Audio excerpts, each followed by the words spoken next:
high in the ink-black sky as I gripped the steering wheel, my knuckles growing white in the dim glow of the dashboard. The dense forest loomed on either side of the narrow road, trees standing like silent sentinels casting long shadows that seemed to dance menacingly with every turn of the car's headlights. I was on a deserted road cutting through the heart of this ominous woods, a shortcut I'd taken to save time. Little did I know, this decision would lead to an ordeal that would forever haunt my memories. The silence inside the car was deafening, broken only by the occasional rustling of leaves and the distant hooting of an owl. My heart pounded in my chest, the sound resonating in my ears like a drumbeat of impending dread. Sweat trickled down my brow, despite the chill seeping through the windows. The forest seemed to have its own pulse, an unnerving rhythm that matched the frantic pace of my heart. As I drove deeper, the shadows grew thicker, the darkness more oppressive. The headlights barely seemed to pierce through the inky abyss ahead, revealing just enough of the road to keep me from veering off course. My eyes darted around, catching fleeting glimpses of shapes that seemed to slink away just as the light touched them. My imagination played tricks on me, conjuring up images of eyes glinting in the underbrush, of figures lurking just beyond my field of vision. I tried to shake off the feeling of unease, chiding myself for being irrational. But then, a figure darted across the road, so quick that I barely registered it. My foot slammed on the brakes, and the car screeched to a halt. My heart raced as I peered into the darkness, my breath hitching in my throat. Was it an animal? My mind raced through possibilities, none of them comforting. I fumbled for my phone to use its flashlight, my fingers trembling as I shakily illuminated the area. My breath caught as the light revealed a pair of eyes, not animal eyes, but human. A man stood there, his face obscured by the shadows, his gaze locked onto mine. A shiver ran down my spine as a voice, soft and sinister, seemed to whisper through the wind, carrying words I couldn't quite make out. "Are you lost?" I called out, my voice betraying more confidence than I felt. No response.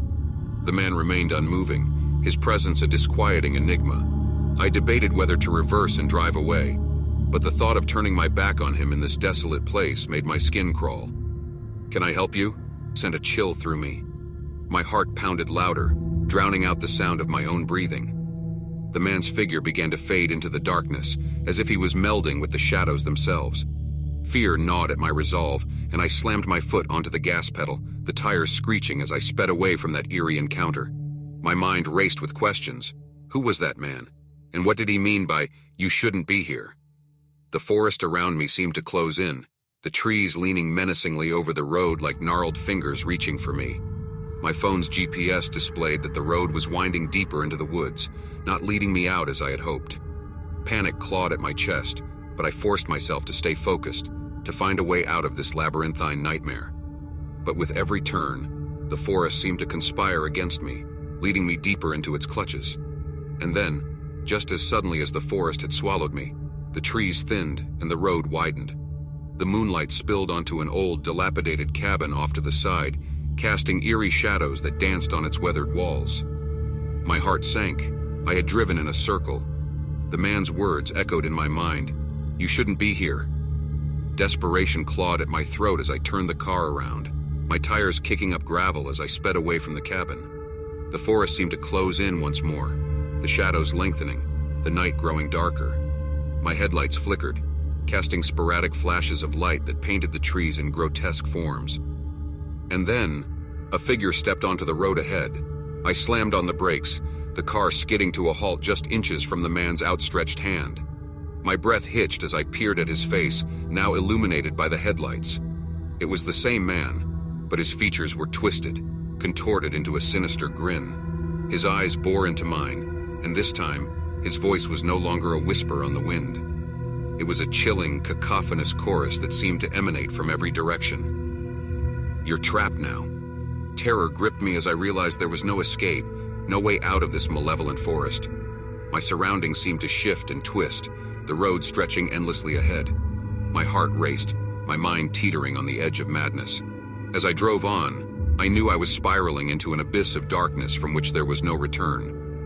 The forest had claimed me, its whispers and shadows becoming my eternal companions in this nightmarish journey through the depths of fear.